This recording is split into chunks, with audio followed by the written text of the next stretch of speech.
FM Haunted। ঘটনাটা আমার বাবার মুখে শোনা। আমার বাবার মুখে কয়েকবার শুনেছি, তাই উনি যেভাবে বলছেন আমি সেইভাবে বর্ণনা করছি। ভাবতে পারেন আমার বাবাই লিখছেন, যদিও উনি এখন আর এবারের বাসিন্দা নন। ঘটনা সালটা ঠিক মনে নেই, তবে আমার বয়স তখন 17 বছরের মতো। সংসারের অভাব অনটনের জন্য লেখাপড়ার পাঠ আগেই চুকিয়ে সুন্দরবনে মাছ ধরতাম। সেখান থেকে একটা মাছের ডিপোতে মুহুরির চাকরি পেলাম। মাছের ডিপো বলতে সুন্দরবনের জেলেরা যেখানে মাছ বিক্রি করে। তো আমার একটু টাকার প্রয়োজন বেশি ছিল, তাই নিজেই কর্মচারী, আবার নিজেই মুহুরি। একজন আলাদা লোক না রেখে মালিকের কাছে একটু বেশি টাকা চেয়ে নিতাম। পাশেই অন্য মালিকের ডিপোতে দুজনে হিন্দু লোক থাকতো। তাদের বয়স 22-23 হবে। তাদের একজন মুহুরি আর একজন কর্মচারী। তো মুহুরির কাজ হলো মাছের ও টাকার হিসেব রাখা, আর কর্মচারীর কাজ মাছ তোলা এবং ডিপো ধোয়া মোছা। তবে দুজন মিলে একটা কাজ করতে হয়, সেটা হলো গণমুখে জোয়ারের সময় নৌকা নিয়ে গভীর জঙ্গলে গিয়ে জেলেদের থেকে মাছ মেপে নিয়ে আসা। না হলে তারা আসতে যেতে 2.5 থেকে 3 ঘন্টা নষ্ট হয়। সেটুকু সময় মাছ ধরলে জেলে মহাজন সবার লাভ। তো আমার ওই হিন্দু দুজনের সাথে ও মালিকের সাথে খুব ভালো সম্পর্ক ছিল। ওদের সাথে একসাথে আমি জঙ্গলে যেতাম, তবে আমার ও তাদের নৌকা আলাদা। তো ঘটনার দিন আমি কিছুটা অসুস্থ ছিলাম, মানে জ্বর ছিল। হালকা বৃষ্টি হচ্ছিল সন্ধ্যা থেকে। জোয়ার শুরু রাত আনুমানিক 2:30টার দিকে। তো আমি সন্ধ্যায় ওদের বললাম যে বৃষ্টি হচ্ছে, আবার একটু আমি অসুস্থ, যদি ঘুমিয়ে পড়ি তাহলে আমাকে ডাক দিস যাওয়ার আগে। ওরা সম্মতি দিল। রাতে ওরা কি যেন ভেবে মত পরিবর্তন করলো। ওরা চিন্তা করলো যে আমি অসুস্থ, আমাকে না ডেকে ওরা চলে যাবে এবং আমাদের জেলেদের মাছও ওরা নিয়ে যাবে। রাত আনুমানিক 3টা, ডিপোতেই শুয়ে আছি। হঠাৎ কে যেন আমাকে নাম ধরে ডাকলো। আমি স্পষ্ট শুনতে পেলাম, মনে হলো সুকুমারের গলা। আমি ডাকের উত্তর দিলাম, তোরা নৌকা খুলতে থাক, আমি আসছি। আমি জেলেদের জন্য পান সুপারি, বিড়ি, ম্যাচ আর দাড়িপাল্লা ও ঝুড়ি নিয়ে নৌকায় আসলাম। ডিপোগুলো নদীর পাড়ে হয় আর ডিপোর খুঁড়িতে নৌকা বাঁধা থাকে, কিন্তু ওখানে সুকুমারদের নৌকা দেখতে পেলাম না। আমি কিছুটা অবাক হলাম, মাত্রই তো আমাকে ডাকলো। যাই হোক, ভাবলাম আমার দেরি হয়েছে, তাই মনে হয় আগে আগে যাচ্ছে।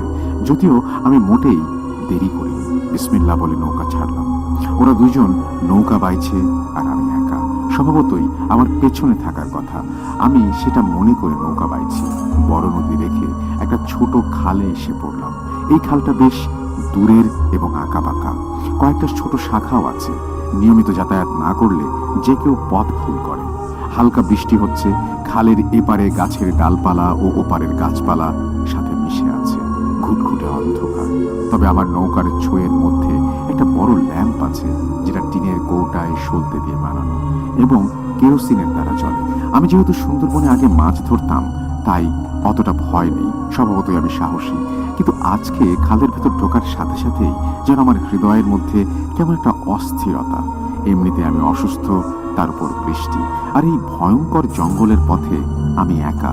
আমি ভাবছি ওরা আমার থেকে খুব দূরে না, কারণ খালে অল্প দূরত্বে নৌকা চালিয়ে গেলে পানিতে এক ধরনের সাদা দাগ পড়ে, যা অন্ধকারে বোঝা যায়।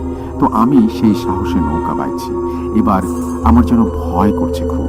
মনে হলো আমার আশেপাশে কেউ আছে, যে আমার সাথে ওপর দিয়ে গাছ দিয়ে চলছে এবং মাঝে মাঝে তার গরম নিঃশ্বাস আমার ওপর পড়ছে। আমার সমস্ত শরীর যেন হিম হয়ে আসছে। আমি তো মাত্রই খালের ভেতর ঢুকলাম, এখনো অনেক পথ, কিন্তু মনটাকে আজ আর ভয় মুক্ত করতে পারছি না। একবার মনে হলো আমি সুকুমারের নাম ধরে ডাকি, কিন্তু আবার নিজেকে প্রবোধ দিলাম যে ওরা আমার সামনে এই বিশ্বাস নিয়ে আজকে যেতে হবে। যদি ডাকের উত্তর না আসে তাহলে। এই যখন ভাবছি, ঠিক তখনই আমার পেছনে একটা গাছের ডাল বিকট শব্দে ভেঙে পড়ল। আমি আর আমার মধ্যে নেই। পেছনে তাকাইনি আমি, শুধু দোয়া পড়ছি আর নৌকা বাইছি সকল শক্তি দিয়ে। কতদূর আসলাম, কতদূর বাকি ছিল কিছুই জানি না। এমনিতেই আমার জানটা আমার মধ্যে নেই। এর ভেতরে হঠাৎ হঠাৎ জঙ্গলের মধ্য থেকে কেন যেন বাচ্চা বা মহিলার ভয়ার্ত গোঙানি বা আর্তনাদের মতো শোনা যাচ্ছে, তবে বেশি দূরে মনে হচ্ছে না। এরকম তো আগে কখনো শুনিনি বা হয়নি। আমি তখন আর নৌকা বাইতে পারছি না। বৃষ্টি আর জ্বরের শীতের মধ্যেও আমি স্পষ্ট ঘামছি। আমার আজকেই জীবনের শেষ দিন, তাই জোরে জোরে কালেমা পড়ছিলাম, আস্তাগফিরুল্লাহ পড়ছিলাম, কিন্তু শব্দ করে পড়ায় প্রতিধ্বনিত হচ্ছিল চারিদিকে। এতে আমার ভয় আরো বাড়তে থাকে।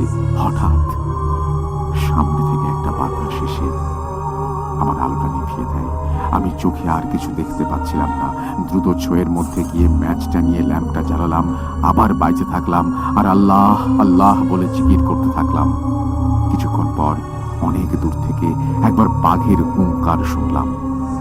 কি ভয়ানক মাটি ফাটা ডাক! আমার বুক শুকিয়ে যাচ্ছে। 30 সেকেন্ড পর আবারও ডাকলো। এবার মনে হলো খুব কাছে। তৃতীয়বার যখন ডাকলো তখন মনে হলো একেবারে খাল পাড়ে, আমার নৌকার 100 হাত সামনে। আমার আর সামনে যাওয়ার সাহস নেই, তবে পেছনে যাবারও কোনো সুযোগ নেই, কারণ উজান ঠেলে যাওয়া কোনোভাবেই সম্ভব নয়। আমি কিছুক্ষণের জন্য যেন নরকের মধ্যে আছি এরকম মনে হচ্ছিল। টিপ টিপ বৃষ্টির মধ্যে এতটা অসহ্য গরম, তার সাথে মাঝে মাঝে বনের মধ্যে পানিতে গাছের আজব সব শব্দ। আবার নিভে গেল আলো। আমি আর ধরাতে পারলাম না। খুব বাতাস হচ্ছিল, তাই আলো জ্বলছিল না। কিন্তু অন্ধকারে তো আমি সবার জন্য খাদ্যে পরিণত হব। 7-5 না ভেবে জেলেদের বিড়ি ধরালাম। জীবনে প্রথম বিড়ি মুখে নিলাম।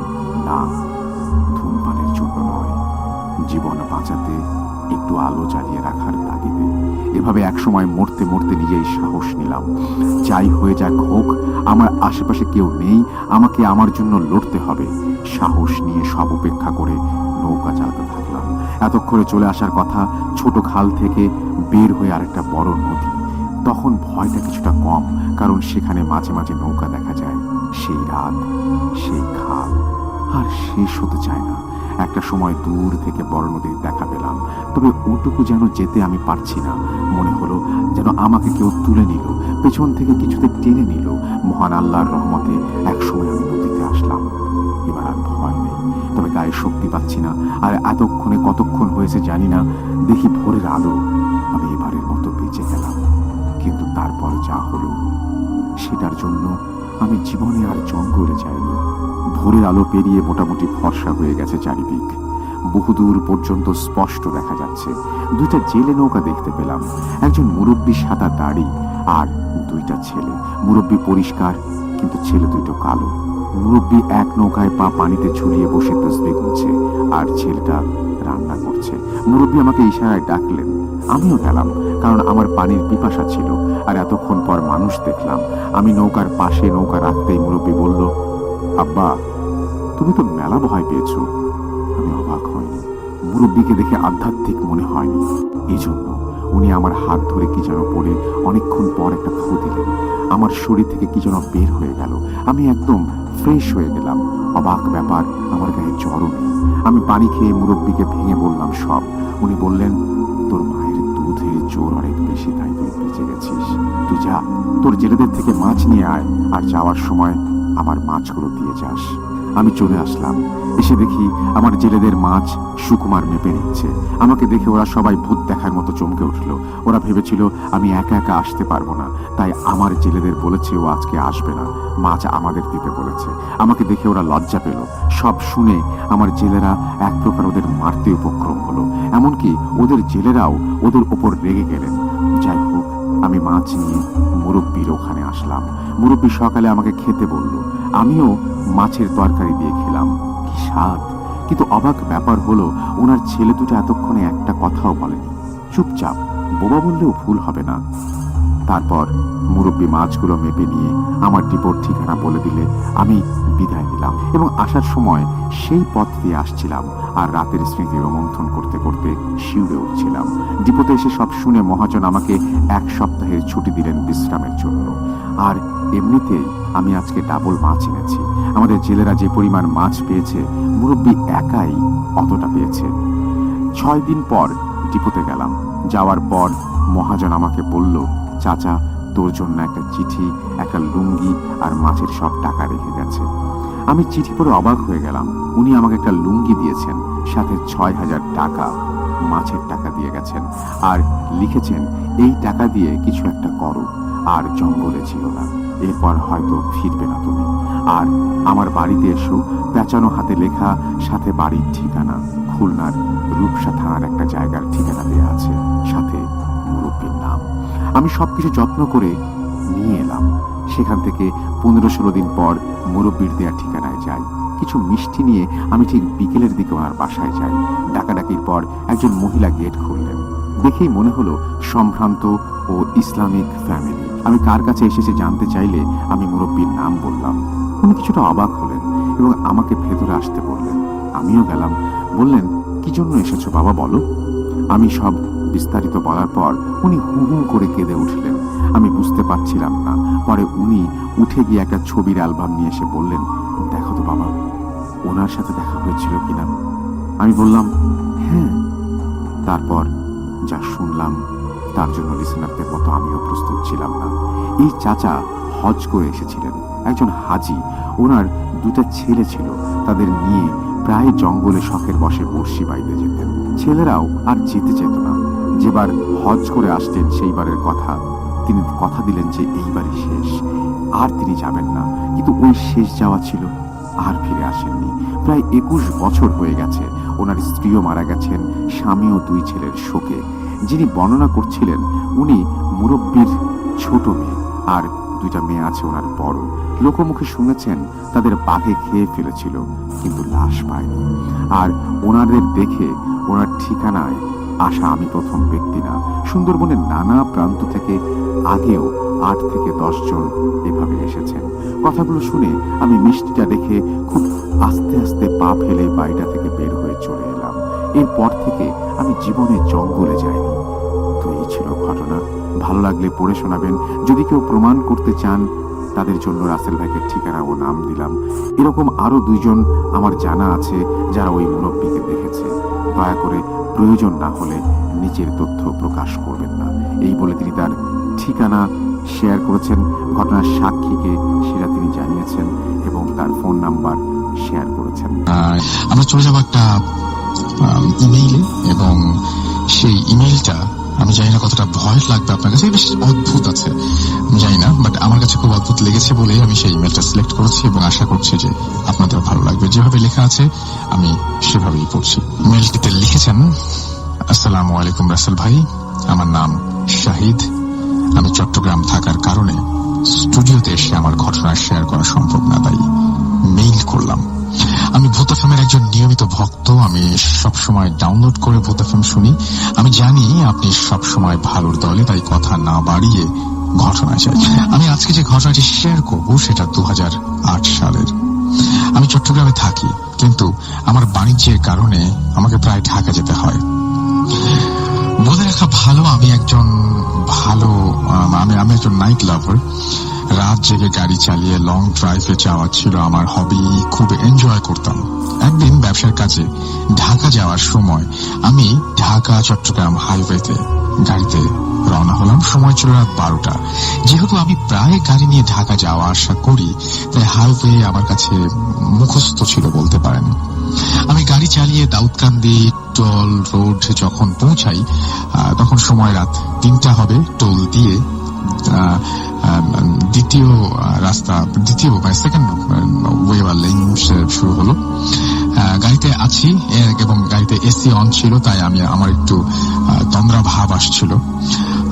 তাই আমি গাড়ির কাজ নামিয়ে গাড়ি চালানো শুরু করলাম। হঠাৎ খেয়াল করলাম একটা অ্যাম্বুলেন্স আমার গাড়িকে হর্ন দিচ্ছে সাইড দেওয়ার জন্য। আমিও অ্যাম্বুলেন্স দেখে তাড়াতাড়ি সাইড দিলাম। আমি যখন গাড়িটাকে সাইড দিচ্ছিলাম তখন আমার গাড়ির স্পিড ছিল 90-এর কাছাকাছি। বুঝলাম হয়তো লাশের গাড়ি, তাই দ্রুত গতিতে চালাচ্ছে। গাড়িটা যখন আমাকে ওভারটেক করে চলে গেল, আমি গাড়িটার পেছনে কোনো নাম্বার প্লেট দেখতে পেলাম না। গাড়িটা ছিল হাফ সাদা হাফ লাল রঙের, মোটামুটি পুরাতন মডেলের একটা গাড়ি বললে চলে। আমি মনে মনে চিন্তা করছিলাম এই গাড়ি এত স্পিডে কিভাবে চলছে। গাড়িটা আমার গাড়িকে ওভারটেক করার সময় করার 1 মিনিটে আমার সামনে থেকেই নাই হয়ে গেল।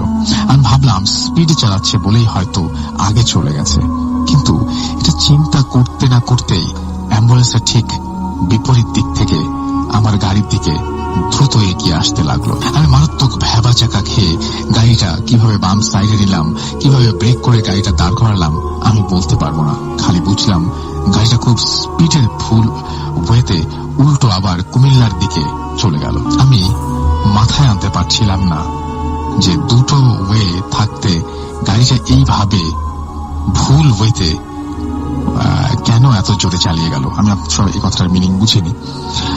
আচ্ছা আচ্ছা যাই হোক, তো আল্লাহ আমাকে বাঁচিয়ে দিয়েছেন মনে করে আবার গাড়ি চালানো শুরু করলাম। মেঘনা ব্রিজ যখন আমি পার হলাম এবং মেঘনা ব্রিজ পার হতেই একটা বড় মোড় পড়ে এবং সেই মোড়টা পেরুলে একটা টঙের দোকান চোখে পড়লো। গাড়িটা দাঁড় করিয়েই 1 কাপ চা পান করলাম আর চিন্তা করতে লাগলাম অ্যাম্বুলেন্সের কথা। আবার গাড়ি চালানো শুরু করলাম। টার্গেট ছিল ভোর হওয়ার আগেই যাত্রাবাড়ি ক্রস করতে হবে, নইলে জ্যামে পড়ে যাবো, এটাই মাথায় কাজ করছিল। এমন সময় আবার পিছন থেকে হর্নের আওয়াজ। আমি লুকিং গ্লাসে তাকাতেই আমার বুকটা আবার ধরফর করে উঠল। আবার সেই অ্যাম্বুলেন্স সাইড দেওয়ার জন্য হর্ন দিচ্ছে। কি করবো ঠিক বুঝে উঠতে পারছিলাম না। যাই হোক, সাইড দেওয়ার জন্য গাড়ি বাম সাইডে নিলাম। দেখি অ্যাম্বুলেন্স ও আমার গাড়ি বাম সাইডে চলে গেল। ওভারটেক করছে না আর নন স্টপ হর্ন দিয়েই যাচ্ছে। সাইড দেওয়ার পরও ওভারটেক করছে না। কেমন যেন সব উল্টা পাল্টা মনে হচ্ছিল। কি করব চিন্তা করতেই জোরে ব্রেক চেপে ধরলাম। গাড়ি দাঁড়িয়ে গেল। আমার পেছনে অ্যাম্বুলেন্সও দাঁড়িয়ে গেল। আমি পেছনে তাকিয়ে গাড়ি থেকে নেমে অ্যাম্বুলেন্সের দিকে ওই রকম চিন্তা করতেই গাড়িটা জোরে টান দিয়ে সামনে চলে গেল। আমি মনে মনে চিন্তা করলাম, আমি কি ডাকাতের কবলে পড়তে যাচ্ছি? আশেপাশে গাড়ি, মানুষ কিছু চোখে পড়ছে না। কিছুক্ষণ বসে থাকার পর চিন্তা করলাম আবার গাড়ি চালিয়ে সামনে আগাই। এগোতে থাকলাম। 5 মিনিট গাড়ি চালানোর পর আবার সামনে অ্যাম্বুলেন্সটা। আমার গাড়ি দেখার পর অ্যাম্বুলেন্সটা স্পিড কমে আসতে লাগলো। আমি হর্ন দিয়ে সাইড খুঁজছিলাম কিন্তু সাইড দিচ্ছে না। এইভাবে মিনিট 3 একই রকম চলার পর অ্যাম্বুলেন্সটা সাইড দিল। আমি ওভারটেক করে সামনে চলে গেলাম। সামনে গিয়ে পেছনে তাকাতে দেখলাম অ্যাম্বুলেন্সটা রোডের বাম থেকে রোড থেকে বাম সাইডে ফসলের ক্ষেতের দিকে গাড়িটা নামিয়ে দিল। আমি গাড়ি ব্রেক করে গাড়ি থেকে নেমে দৌড়ে পেছনে অ্যাম্বুলেন্সের অ্যাক্সিডেন্ট মানুষগুলোর কি অবস্থা দেখার জন্য গেলাম। ওখানে গিয়ে যা দেখি আমি নিজেকেও বিশ্বাস করতে পারছিলাম না। গিয়ে দেখি ওখানে কিছু নেই। আমি ওখানে একা দাঁড়িয়ে চিন্তা করতে লাগলাম এটা নর্মাল কিছু না। জোরে দৌড় দিয়ে গাড়িতে উঠলাম আর যত জোরে পারি তত জোরে গাড়ি চালাতে থাকলাম। লুকিং গ্লাসে তাকিয়ে দেখি অ্যাম্বুলেন্স আবার আমার গাড়ি ফলো করা শুরু করেছে। আমি যত জোরে পারি গাড়ি চালাতে থাকলাম, আল্লাহকে ডাকতে থাকলাম। এইভাবে কতখানি গাড়ি চালিয়েছি জানি না। হঠাৎ আজানের শব্দ শুনতে পেলাম। আজান শোনার পর গাড়ির চাকা বাস্ট হওয়ার মতো শব্দ পেলাম। পেছনে তাকিয়ে দেখি অ্যাম্বুলেন্সটিও নেই। নিজের মাঝে প্রাণ ফিরে পেলাম। মনে হলো সামনে মসজিদ দেখে গাড়ি দাঁড় করিয়ে ফজরের নামাজ আদায় করলাম আর ওই মসজিদের ইমাম সাহেবের সাথে ঘটনাটা শেয়ার করলাম। উনি আমাকে জানালেন অনেক সময় যারা আমার মতো একা ড্রাইভ করে তারা এইরকম ঘটনার মাঝে পড়ে। কারণ কয়েক বছর আগে এইরকম একটি গাড়ির কারণে এইরকম একটি অ্যাম্বুলেন্সের রোগী সহ পুরো অ্যাম্বুলেন্স থাকা সবাই খাদে পড়ে মারা যায়। এরপর থেকে অ্যাম্বুলেন্সটা অনেকের চোখে পড়েছে। তিনি আমাকে একটু বিশ্রাম নিয়ে ঢাকায় রওনা দিতে বললেন। এই ছিল আমার ঘটনা। ভালো লাগলে পড়ে শোনাবেন। বাংলা টাইপ করতে কোনো ভুল হলে তারপরে তিনি ছিল লিখেছেন, ক্ষমা চেয়েছেন। যাই হোক, আপনি চিন্তা করতে পারেন যে একটা হাইওয়েতে কোনো একটা সময় একটা অ্যাক্সিডেন্ট হয়েছিল এবং কোনো একটা অ্যাক্সিডেন্ট ঠিক না, মানে একটা গাড়ির কারণে অ্যাক্সিডেন্টে অ্যাম্বুলেন্সের ঝামেলা হয়েছিল। তারপর থেকে সেই অ্যাম্বুলেন্সের সবাই তো মারা গেছে। সেই অ্যাম্বুলেন্সের অস্তিত্ব আছে কিনা কে জানে। সেই অ্যাম্বুলেন্সটা তাড়া করে ফিরছে। যারা চট্টগ্রাম থেকে ঢাকা আসছেন, যারা রাস্তায় আছেন, তারা যদি এখন এই মুহূর্তে যদি একা গাড়িতে থাকেন বা ড্রাইভ করে আসেন আর যদি মনে হয় যে কোনো একটা অ্যাম্বুলেন্স আপনাকে হঠাৎ করে ফলো করা শুরু করেছে, যে অ্যাম্বুলেন্সের কোনো অস্তিত্বই নেই, ব্যাপারটা চিন্তা করে দেখবেন কি অদ্ভুত লাগে। এবং আপনিও কোনো না কোনো সময় হয়তো এইরকম কোনো একটা গাড়ি বা কোনো একটা বাসের সন্ধান পেয়ে যেতে পারেন যেই ট্রান্সপোর্টের বা যে গাড়িটার ভেতরে সবাই মারা গিয়েছে এবং সেই গাড়িটা এখনো তাড়া করে ফিরছে প্রতিশোধ নেবার জন্য। এটা ছিল ঘটনা। কখনো কি ভেবেছেন মৃত্যুর পরেও ব্ল্যাক ম্যাজিকের ভয়াবহতা? মৃত্যুই কি ব্ল্যাক ম্যাজিকের শেষ, নাকি কিছু ব্ল্যাক ম্যাজিকের শুরু কোনো একটা মৃত্যু থেকেই? চিন্তা করেছেন কখনো ব্ল্যাক ম্যাজিকের শিকার মানুষের চারপাশে থাকা মানুষগুলোর অসহায়ত্ব? চলুন আজ ঠিক এমন একটা ঘটনার সাক্ষী হই। আসসালামু আলাইকুম রাসেল ভাই এবং প্রিয় লিসেনার্স, আমি তানভীর তুষার। আমার বাসা গাইবান্ধা। বর্তমানে আমি ভূত.com-এর একজন মডারেটর হিসেবে নিয়োজিত রয়েছি। ঘটনাটা আমি শুনেছি মাহিন ভাইয়ের কাছ থেকে। তিনি পেশায় ছিলেন একজন অ্যাম্বুলেন্স চালক। ট্রাক ছুটে চলছে ঢাকা অভিমুখে। ওনারা টাঙ্গাইল মির্জাপুর পার হয়ে যাচ্ছেন। যারা এই রাস্তায় চলাচল করেন তারা জানেন এখানে দুই পাশে আবাদি জমি আর মাঝে হাইওয়ে, এবং হাইওয়ের দুই পাশে বড় বড় গাছ। সেদিনের হালকা চাঁদের আলো আর রাতের গাড়ির হেডলাইট মিলে এক আলো আধারী পরিবেশ করে তুলেছিল হাইওয়ের দুপাশের গাছের সারিতে। ওনার গাড়ি তখন 85 কিলোমিটার বেগে চলছিল। হঠাৎ ধপ করে একটা জোরে শব্দ করে গাড়ি কেঁপে উঠল। মনে হলো গাড়ির ওপরে কোনো ভারী কিছু একটা জোরে এসে পড়েছে এবং গাড়ির গতি হুট করে কমে গেল।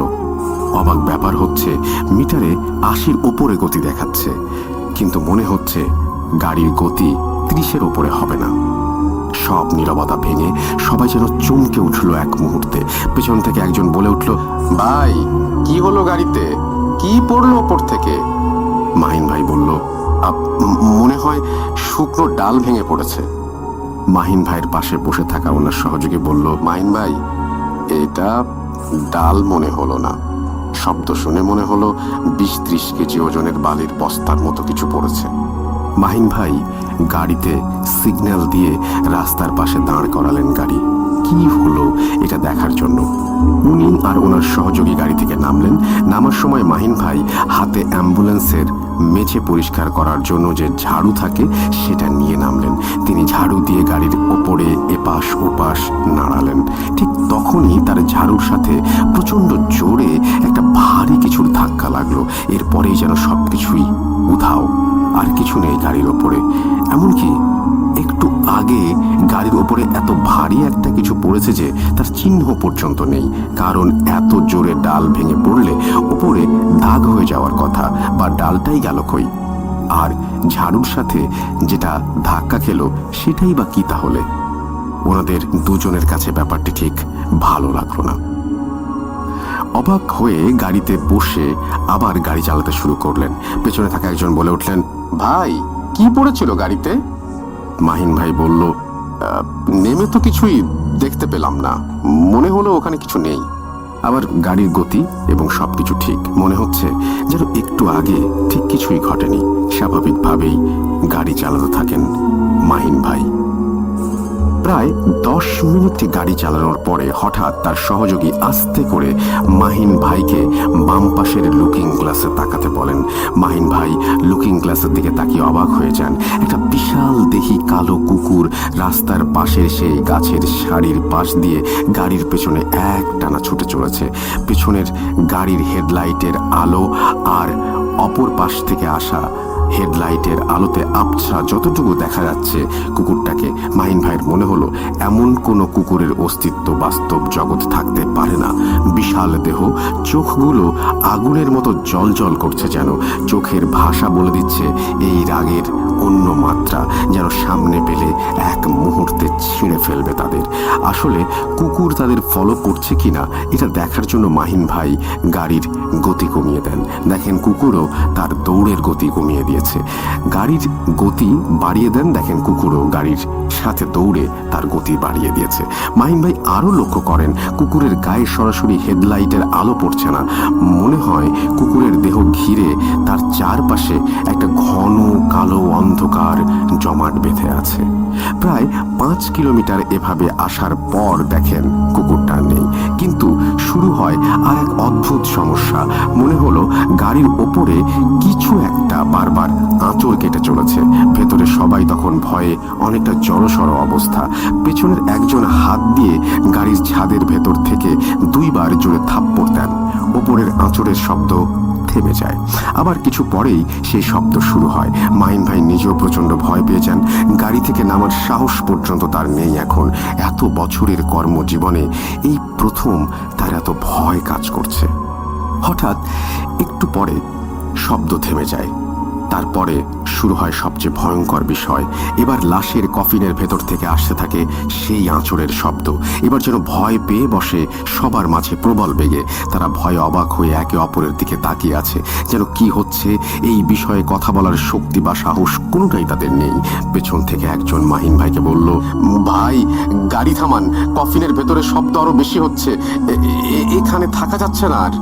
মাহিন ভাই আবার রাস্তার পাশে গাড়ি থামালেন। সবাই নেমে পড়লেন গাড়ি থেকে। হাইওয়ে দিয়ে গাড়ি সব ছুটে চলেছে তাদের আপন গতিতেই। পৃথিবী যেন ঠিক তার মতো স্বাভাবিক, কিন্তু পৃথিবীর মাঝে আজ এই ছোট্ট অ্যাম্বুলেন্সটাই এই 5 জন মানুষের কাছে আজ বড় অস্বাভাবিক। গাড়ি থেকে নামার পরে শব্দটা থেমে যায়। লাশের সাথে থাকা 3 জন মাহিন ভাইকে বলেন, ভাই এভাবে তো লাশের সাথে যাওয়া যাবে না। তারা মাহিন ভাইকে বলেন গাড়ির পেছনে অস্বাভাবিক রকমের একটা কুকুর দৌড়ানোর কথা। মাহিন ভাইয়ের সহযোগী বললেন, আমরাও কুকুর দেখেছি, আপনারা ভয় পাবেন বলে বলি নাই। মাহিন ভাই বললেন, শব্দ যেহেতু থেমে গেছে আমরা আবার রওনা দিই আস্তে আস্তে। সবার চোখে মুখে পানি দিয়ে আবার যাত্রা শুরু হলো।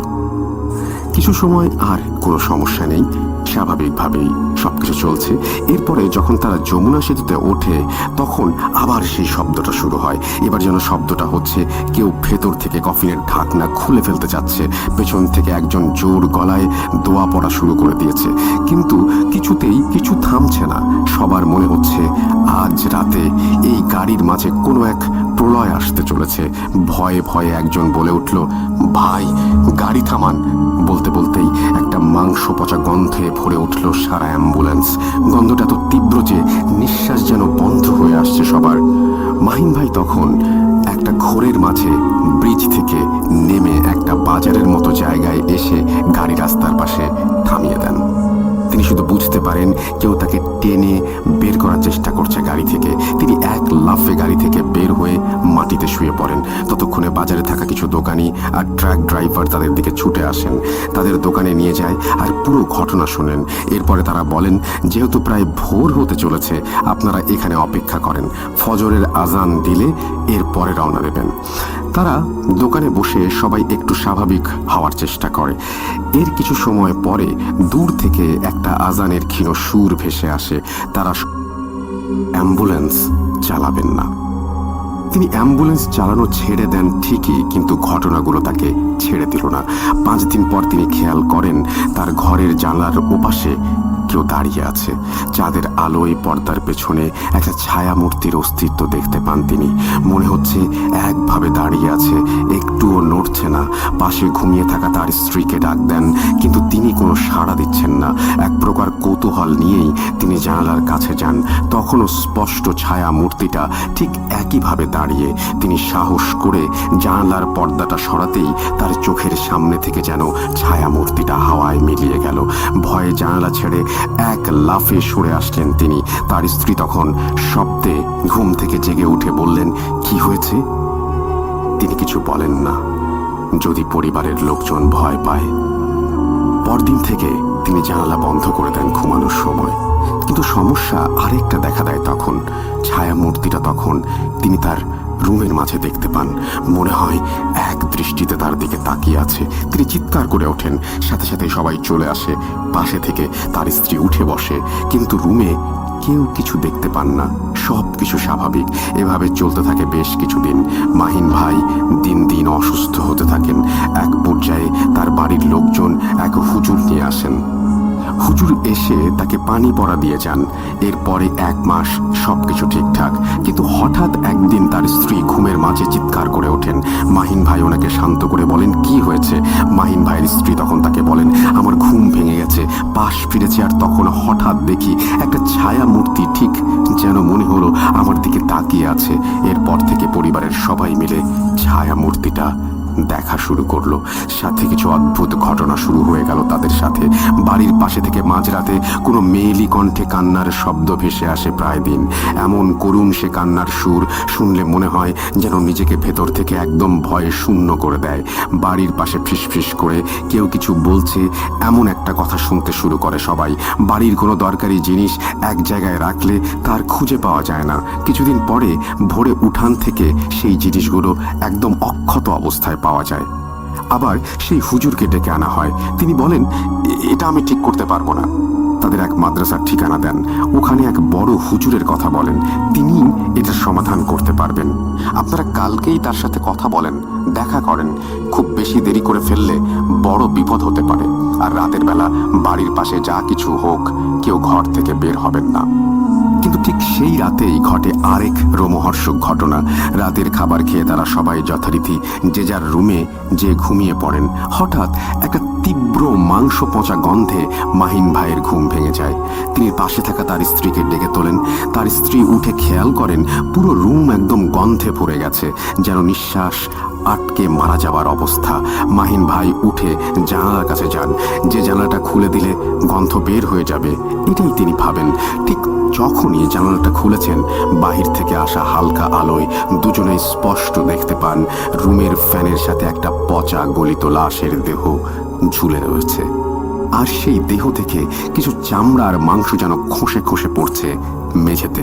মাহিন ভাইয়ের আর বুঝতে বাকি রইল না এটা সেদিনের সেই অর্ধ গলিত লাশ। এদিকে মাহিন ভাইয়ের স্ত্রী একটা চিৎকার দিয়ে জ্ঞান হারিয়ে ফেলেন। পাশের রুম থেকে মাহিন ভাইয়ের বাবা মা দৌড়ে এসে দরজায় কড়া নাড়তে থাকেন। মাহিন ভাই এক দৌড়ে দরজা খুলে দেন। সাথে সাথেই যেন রুমের ভেতরে সেই অর্ধগলিত লাশটা উধাও হয়ে যায়। কিন্তু তার বাবা মা রুমে ঢোকার পরেও তারা সবাই মিলে সেই মাংস পচা গন্ধটা পান। তিনি তার বাবা মাকে সবকিছুই বলেন। এরপরে তারা সবাই মিলে এক রুমে বসে রাতটা কাটিয়ে দেন। সকালবেলায় মাহিন ভাই সেই মাদ্রাসায় যান। সেখানে সেই হুজুরকে তিনি সব ঘটনা খুলে বলেন। হুজুর তাকে বলে, আজ মাগরিবের নামাজের পরে আমি তোমাদের বাড়িতে যাব। সেদিন মাগরিবের নামাজের পরে সেই হুজুর মাহিন ভাইয়ের বাড়িতে আসেন। সেই হুজুর বাড়িতে ঢোকার সাথে সাথেই চারিদিকে এমন একটা নিস্তব্ধতা শুরু হয়ে গেল, ঠিক ঝড় আসার পূর্ব মুহূর্তে যেমন সবকিছু একদম থমকে যায়। হুজুর মাহিন ভাইয়ের রুমে গিয়ে বসলেন। তিনি মাহিন ভাইকে বলেন, কিছু শক্তিশালী খারাপ জিন তোমাদের পুরো পরিবারের ওপর প্রভাব ফেলেছে। তোমার কি মনে আছে, তুমি একটা অর্ধগলিত লাশ নিয়ে গিয়ে কবর দেবার পরে, তাকে কবর দেবার পরদিন ভোরে একজন দেখতে পায় কবরের পাশে সাদা কাফন পরা একটা লাশ পড়ে আছে। তিনি চিল্লিয়ে দৌড়ে বাড়িতে ঢোকেন। এরপরে বাড়ির সবাই বের হয়ে কবরের পাড়ে গিয়ে দেখে লাশ পড়ে আছে কবরের পাশে। কবর খোঁড়া, খাড়ালগুলো পড়ে আছে কবরের এক পাশে। মনে হচ্ছে কেউ খুব যত্ন নিয়ে কবর খুঁড়ে লাশ ওপরে তুলেছে। কিন্তু অবাক করা ব্যাপার হচ্ছে, কবরের কাছে কোথাও মানুষের বা অন্য কোনো পশুর পায়ের চিহ্ন নেই এবং লাশের কোনো সমস্যা নেই। একদম সব ঠিক, শুধু লাশটা কবরের ওপরে তোলা। তারা আবার সবাই মিলে লাশটা দাফন করলো। পরদিন রাতে আবার সেই একই ঘটনা। পরদিন সকালে লাশ ঠিক আগের জায়গাতেই এবং সবকিছুই আগের মতো। তারা কিছুই বুঝতে পারছে না কি হচ্ছে প্রতিদিন। তারা লাশটা আবার কবর দেয়। এরপরে তারা কয়েকজন সাহসী লোক কবর পাহারা দেওয়ার সিদ্ধান্ত নেয়।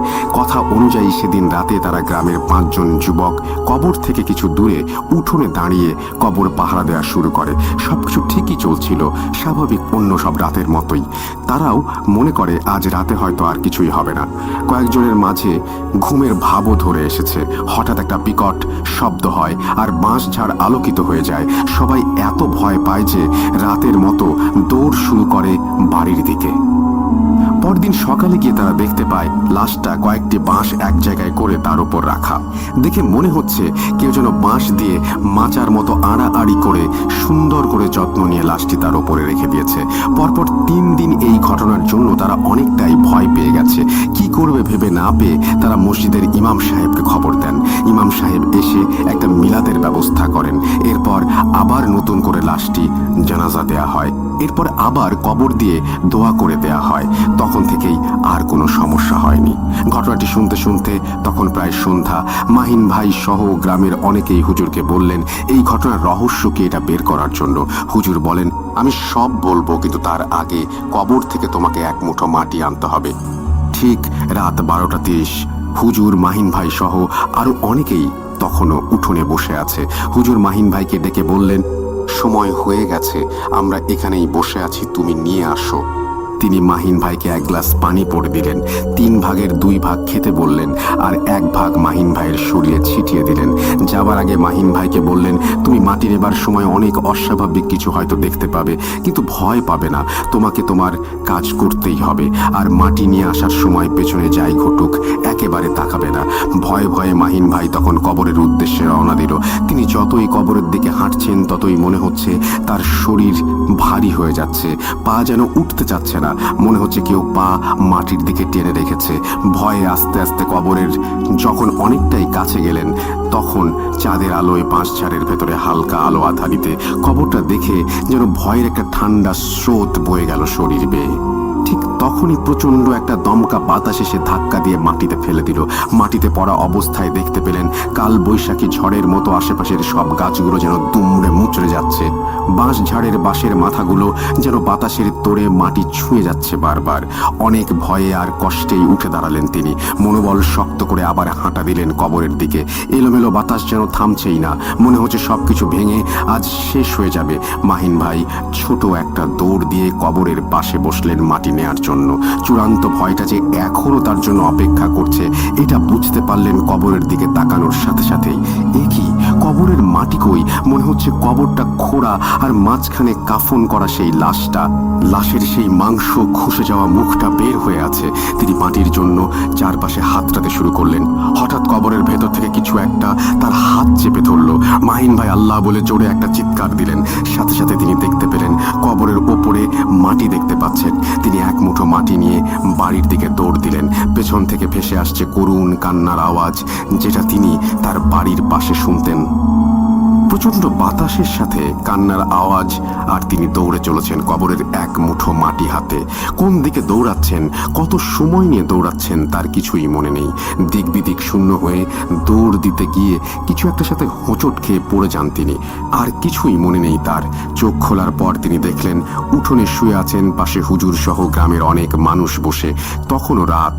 হুজুর তার হাত থেকে মাটিটুকু নিলেন, তাকে এক গ্লাস পানি দিলেন খাওয়ানোর জন্য।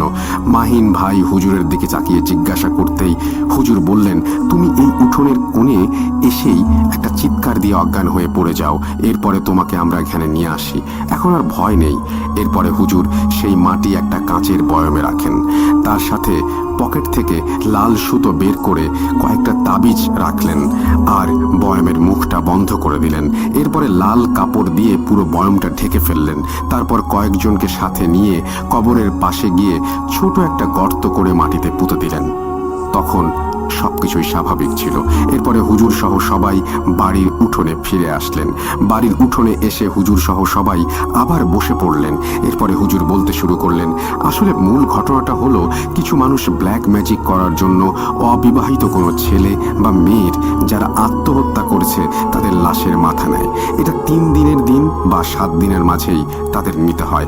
আপনারা যে লোকটাকে দেখছেন তিনি এই লাশের মাথাটা নেয়ার জন্য এসেছিল।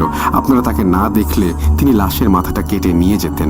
তবে এই কবর খোঁড়ার আগে তিনি শূকরের নাড়ি ভুঁড়ি আর একজোড়া কবুতরের রক্ত দিয়ে একটা প্রসিডিওর করে কিছু খারাপ জিনকে তার বশে নিয়ে আসেন, আর তারা খুব শক্তিশালী জিন। এরপর তা সেই জিনদের সাথে করে নিয়ে আসেন। কিন্তু এখানে এসে যখন তিনি কাজটা ঠিক মতো করতে পারলেন না, তখন সেই জিনদের দিয়ে আপনাদের ক্ষতি করানোর চেষ্টা করছিলেন। ওই সময়ে যদি একা কোনো লোক রাতে ওই কবরের পাড়ে যেতেন তাহলে হয়তো তিনি আর জীবিত ফিরে আসতেন না। এরপরে যখন আপনারা লাশটি নিয়ে ঢাকা থেকে বাড়িতে আসেন, সেই জিনগুলো আবার সেই লাশটা নষ্ট করার চেষ্টা করে, কিন্তু আপনাদের কারণে সেটা পারছিল না। আর মাহিনের সমস্যা হয় অ্যাম্বুলেন্সের ওপরে যখন একটা ভারী কিছু পড়ে তখন, কারণ মাহিন তখন গাড়ির সাইড দিয়ে তার অ্যাম্বুলেন্সে থাকা ঝাড়ু নিয়ে গাড়ির ওপরে কি পড়েছে তা দেখার জন্য এপাশ ওপাশ করে। একটা ভারী কিছুর সাথে ঝাড়ু ধাক্কা খায় ঠিকই, তবে তারা কিছুই দেখতে পায় না সেখানে। আসলে সে ঝাড়ু দিয়ে নিজের অজান্তেই ওই জিনদের একটা ধাক্কা দেয়। আর নিজের ওপরে বিপদ ডেকে আনে। এরপরে জিনটা রাগান্বিত হয়ে তার ক্ষতি করার চেষ্টা করে। এজন্য প্রথমে তার সাথে এবং পরবর্তীতে তার পরিবার। এখন পরিবার নিয়ে ভালো আছি। ঘটনা শেষ করে আমাকে বিদায় জানিয়ে উনি চলে যাচ্ছেন। আমি ওনার গাড়ির দিকে এক দৃষ্টিতে তাকিয়ে আছি আর মনে মনে বলে উঠলাম, আল্লাহ, তুমি ওই ব্ল্যাক ম্যাজিক করা লোকগুলোকে হেদায়েত দান করো, তাদের জন্য যেন আর কোনো সাজানো পরিবারকে এভাবে ধ্বংসের দ্বার প্রান্তে দাঁড়াতে না হয়। এখানেই তিনি শেষ করেছেন ঘটনা। আমি বলবো একটা কথা, আপনারা লাশের ঘটনা শুনতে চান, আপনারা অ্যাম্বুলেন্সের ঘটনা শুনতে চান, আপনারা ব্ল্যাক ম্যাজিকের ঘটনা শুনতে চান, এই 3 ধরনের ঘটনাই এই স্টোরিটা কভার করেছে। থ্যাংক ইউ, অনেক অনেক ধন্যবাদ তুষার আপনাকে। এবং আমি বিশ্বাস করি যে আপনি এই ঘটনাটি অনেক কষ্ট করে সংগ্রহ করেছেন এবং আমি এটা বিশ্বাস করি যে আগামীতেও এই ধরনের ঘটনা আপনি আমাদেরকে পাঠাবেন।